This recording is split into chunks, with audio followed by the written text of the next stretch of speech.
Rahul ji zero check कर लीजिए। Okay उनको मत एड्रेस करिए, आप इधर एड्रेस। माननीय सभापति जी, ये जीरो चेक करने की बात मैंने राहुल गांधी जी से की और वो आपने रेफरेंस दिया है, और मैंने रेफरेंस दिया है और मैं आप सबके सामने माननीय सभापति जी, सन 2014 के लोकसभा चुनाव दिल्ली की जनता ने कांग्रेस को कितनी सीटें दी? 2015 के विधानसभा में कांग्रेस को कितनी सीटें दी? 2019 के लोकसभा में कितनी सीटें दी? 2020 के विधानसभा में कितनी सीटें दी? 2024 के लोकसभा में कितनी सीटें दी? 2025 के विधानसभा में कितनी सीटें दी? अगर ये जीरो का रिकॉर्ड बनाने का काम किसी ने किया है तो राहुल जी के नेतृत्व में कांग्रेस पार्टी ने किया है। गजब बेइज्जती है। ये दिल्ली वालों ने तो कांग्रेस को बड़ा जीरो दे दिया। जब जीरो दिया मेरे भारत ने मेरे भारत ने। ठीक है समरिया। ठीक कहा है, आदरणीय सभापति जी, 13 राज्यों में 0 सीटें आई हैं। अरे मौसी, एक आदमी का कितना अपमान करोगे? अरे पार्टी की लुटिया तो दुबई है। अरे मौसी, पार्टी अभी भी सांसें तो ले रही है। अरे मौसी, 13 राज्यों में 0 सीटें आई हैं, पर हीरो तो है ना। एक बात की दाद दूंगी बेटा, भले 100 बुराइयां हैं तुम्हारे दोस्त में, फिर भी तुम्हारे मुंह से उसके लिए तारीफ ही निकलती है। सर, मैं मध्य वर्ग पर टैक्स की बात कर रहा था। सर, मेरा तो उस समय जन्म भी नहीं हुआ था, लेकिन 28 फरवरी 1970, सर मैं जून 1975 की बात नहीं कर रहा जब इंदिरा जी ने इमरजेंसी लगाई थी। जून 1975 वो तारीख जब जून की तपती गर्मी में सियासी पारा भी उफान पर था। इसी दिन प्रधानमंत्री इंदिरा गांधी ने देश में आपातकाल की घोषणा की।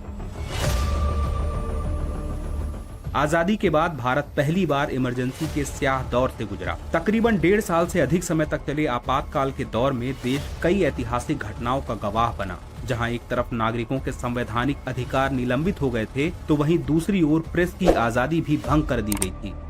के साथ ही भारतीय इतिहास में 25 जून 1975 की तारीख स्याह अक्षरों से दर्ज हो गई, जब राष्ट्रपति फखरुद्दीन अली अहमद ने प्रधानमंत्री इंदिरा गांधी की सलाह पर कार्य करते हुए संविधान के अनुच्छेद 352(1) के तहत आपातकाल की घोषणा की।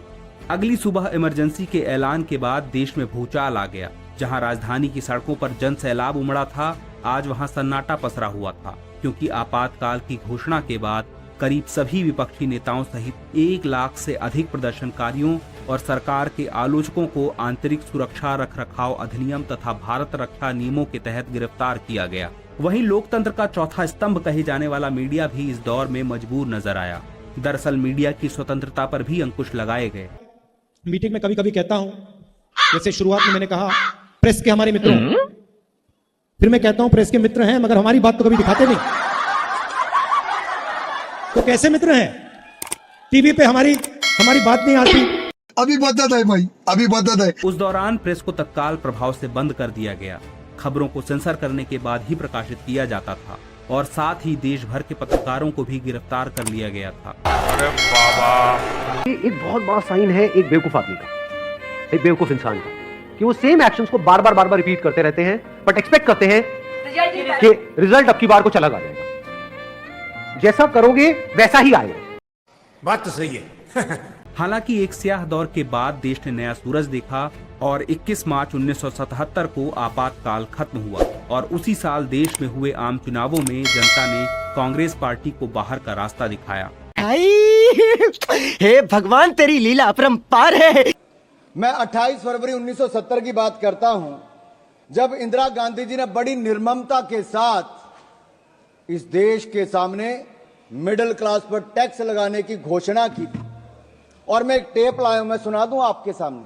इंदिरा जी का भाषण सुनाऊं थोड़ा सा? क्या था? नहीं, जमा कर दीजिए, नहीं जमा कर दीजिए, आप जमा कर दीजिए।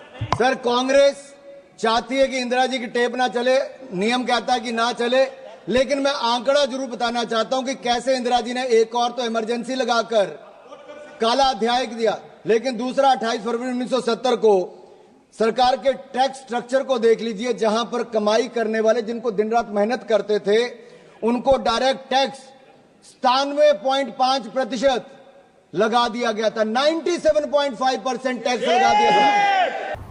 क्या बात कर रहे हैं? और सर, मैं सुप्रिया जी से पूछना चाहता हूं, मनीष तिवारी जी और अन्य विपक्ष के नेताओं से पूछना चाहता हूं, उस समय का 97.5% टैक्स ठीक था या आज नरेंद्र मोदी जी की सरकार में जीरो टैक्स ठीक है?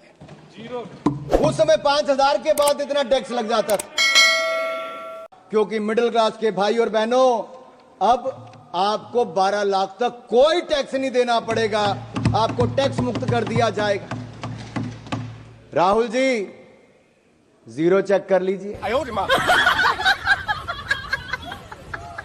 तो साला ये दुख का खत्म नहीं होता बे। तुमसे ना हो पाएगा, हमें तुम्हारे लक्षण बिल्कुल ठीक नहीं लग रहा है, तुमसे ना हो पाएगा।